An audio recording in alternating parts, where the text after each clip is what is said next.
ventilation. We're going to spend most of our time talking about the jet, which we have set up. We'll touch a little bit on the oscillator, but we don't use the oscillator so much in this unit. So we're going to talk about how the ventilator works, how the jet works, how it's completely different than a conventional ventilator. We're going to look at ways to troubleshoot when the alarms start or some of the numbers tell you that something is wrong with the baby. Rose, do you want to tell us how the jet works? So the jet is called a gentler mode of ventilation because instead of going all the way down to your alveoli and pumping them open and close and open and close, it basically ventilates the dead space of your lungs. So that would be like your bronchus, your airways, wherever it is not quite going all the way down into the alveoli. So you're not doing the open, close, open, close. And this is why with tiny babies, they like to recommend this because it's gentler. You're not doing the pushing open and shutting of the alveoli. So I see you here and have kind of a fake baby lung here. So this is showing us the bronchus. Here's the trachea coming out of the bronchus. These are the bronchioles, all the way out to these little tiny alveoli, which you can see are jiggling back and forth. Instead of opening and closing like we would do with conventional, they just jiggle a little. Right. So I know that the eye time on when we sit on a conventional ventilator is like 0.3, 0.35, 0.25 seconds. What is that the type of eye time that we use on the jet? Not even close. Our eye time is 0.02. So these are just little tiny jets of air that are going into the lung. Correct. Instead of a rate of 60 like we're accustomed to using, we're using rates. We usually start at 420. Okay. So the way that I've been taught the jet works is I'm going to once again walk to my easel. So I'm just going to draw my ET tube here. But this is the same all the way down in the dead space of the lungs. Trachea, bronchus, bronchioles, all the way down to the alveoli. So there's tiny jets of air at 0.02 seconds, 420, 480 times per minute are going down. It's a stream, a jet stream that goes down the center of the ET tube. So you can think that that's what is displacing the air in the dead space.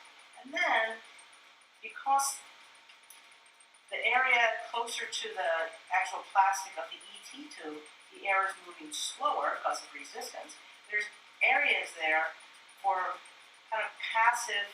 It's usually drawn like in a circular manner. I can't do it. Passive expiration comes up kind of the tube like this. So it's a passive expiration and this jet ventilation that's going down into the dead space. So when you hear the jet, that sound of the jet is actually these little tiny amounts of air going in. If you don't hear that sound, the jet's not working. So with the jet, you're going to be looking at the same things as you looked at with the conventional vent. The doctor's going to give us a PIP, a peak, and a rate that they want set. They're not usually going to give us an order for the eye time for the jet because we usually start at 0.02 and rarely change it. Then they're also going to give us settings for our conventional ventilator, which are going to be our side breaths. So with that, you're going to have an eye time that's probably 0.5. It's a nice big deep side breath, and then you're going to set your PIP at whatever they want it to be as long as it's less than the jet tube. So I have some questions for you, Rose. So do I always need to give a conventional breath? Do I always need to give a side breath? No. Now who actually makes the jet is leaning away from that. They're saying for the tinier babies, you can lean away and do CPAP on your conventional ventilator, which is just giving you your PEEP because this machine does not provide PEEP. One of the things while we're looking at PIP and PEEP is to also look at this number here, which is delta P. Remember from the first lecture, delta P is just the difference of subtracting the PEEP from the PIP. So if I want to have more CO2 removal, if my CO2 is too high, I want to increase my delta P. And the way I do that is I either increase my PIP or I decrease my PEEP. If I don't want to remove as much CO2, if my CO2 is too low, I want to decrease my delta P.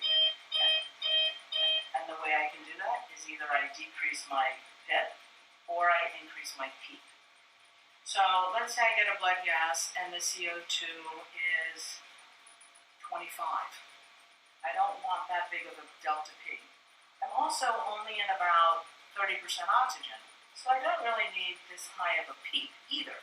So in order to make this delta P smaller, I not only have to go down on my PIP, which I maybe go down by 3, I also have to go down on my PEEP because I am using too much PEEP. So I will decrease my PEEP, I will decrease my PIP, and that'll change my delta P. I then have to get a blood gas to make sure that those changes are I'm not overshooting and making my delta P too small. So when I make changes on the ventilator, I will frequently get a blood gas in an hour or two just to document or to show that I have changed the ventilator settings, and I'm hoping that that will change the blood gas into a more acceptable range. Now, why is it that on the jet that we can use higher PEEPs? Sometimes I see PEEPs using 8, 9, even 10. Is it safe to use higher PEEPs on the jet? Yes, it is, because you're actually getting a more accurate measure of your PEEP, and that's part of what this tubing here is on this adapter, is to measure deeper down into your lungs and get an accurate measurement. Whereas on your conventional ventilator, you're getting it from the flow sensor, which is on the end of your ET tube. Okay, so I would expect to see higher PEEPs when I use the jet, and I could probably estimate from higher settings on the jet than I would the conventional vent. Yes. I see here also there's a mean airway pressure.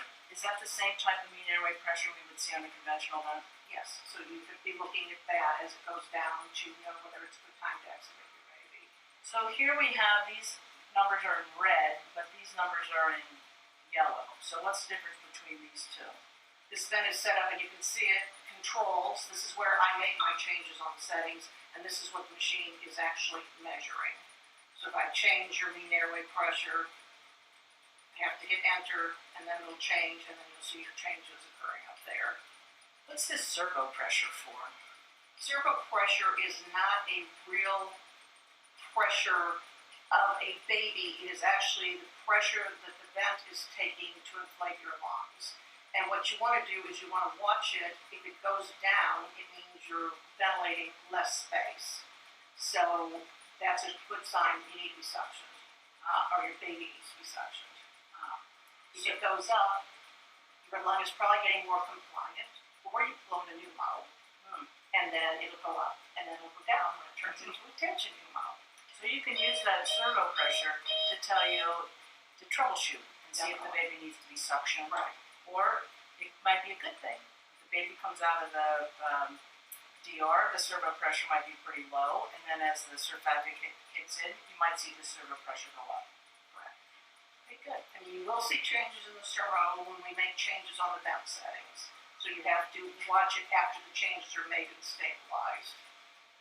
So I know a baby is breathing on the conventional ventilator because I can see the chest rise and fall, just like a normal person breathing off a ventilator.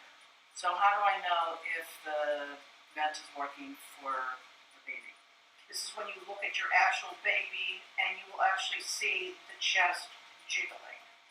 And you will have the doctors come often, or they may ask you, the gas is not good, is the chest jiggling? If you don't see jiggling, it's a problem. What could cause the baby's chest not to jiggle? The tube could be moved out of the right place. The baby could need suction, or we just may need higher settings. Issues we have had with the jet involve water in the circuit, and the jet circuit itself is smooth bore, which means it doesn't have any corrugation to catch the water. So Bunnell recommends that all the circuit that is not being used be shoved into the isolette so that it stays at the same temperature in the isolette. That way you get less condensation. So you want as much of this blue clear tubing in the isolette as possible. Correct. And if you see water in that, what do you do?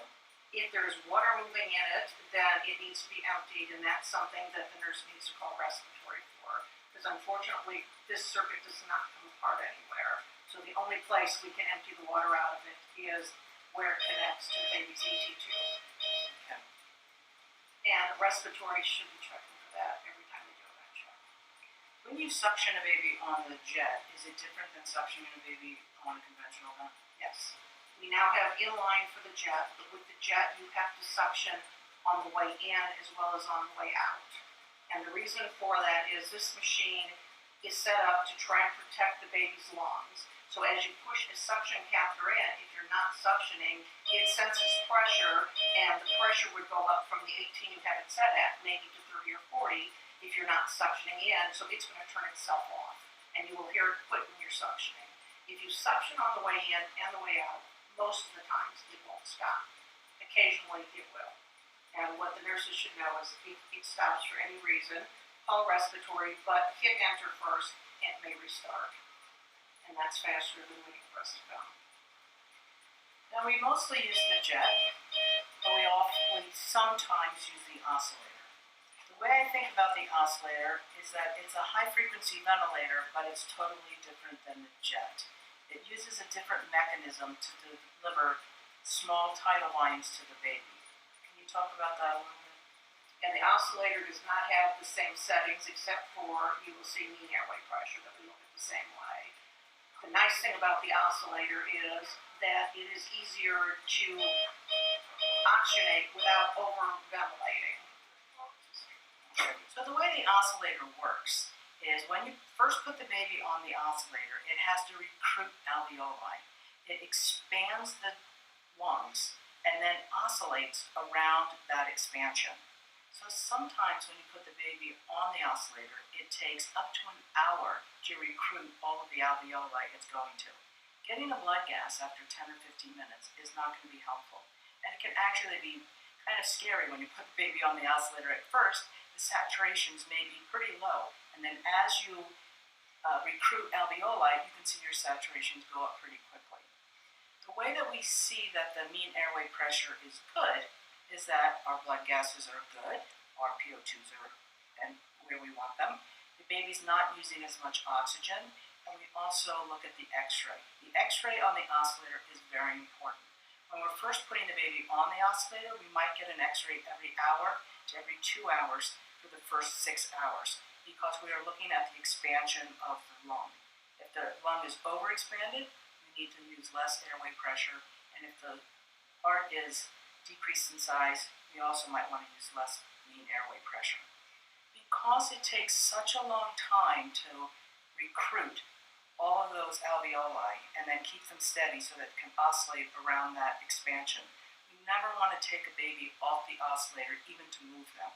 There are techniques that we can use to move the baby from side to side so that the baby never becomes disconnected from the oscillator. So for the oscillator, it's a machine that you can separate the oxygenation from the ventilation. The jet, the conventional vent, they're tied together, but not with the oscillator. So if you have trouble oxygenating, you can change that setting, the mean airway pressure. If you want to change ventilation, you change the amplitude. Yeah, right, you change the amplitude. Remember, the amplitude is really just a delta P, which is the peak minus the pip minus the peak, but the oscillator thinks of it as amplitude. Amplitude is for CO2 removal, mean airway pressure is for oxygenation. The only thing you need to be concerned with the oscillator is that when that mean airway pressure goes up, remember we talked about in the first lecture, if it gets too high, it will actually squish the heart and it will have decreased cardiac output, meaning that blood pressure is going down. If you have a baby put on the oscillator and the blood pressure is fine, and after an hour or so, the baby's blood pressure is going down and down and down, you need to call someone and talk to them about it, because that means that mean airway pressure might be too high. So the oscillator is a different type of machine, separates oxygenation from ventilation, can be very good at oxygenation, but can have issues with increased pressure in the chest, causing decreased cardiac output. So if you have any questions about the jet, please submit them, and we will discuss them in our 5th lecture. So that completes our 3rd lecture on our high-frequency jet ventilator.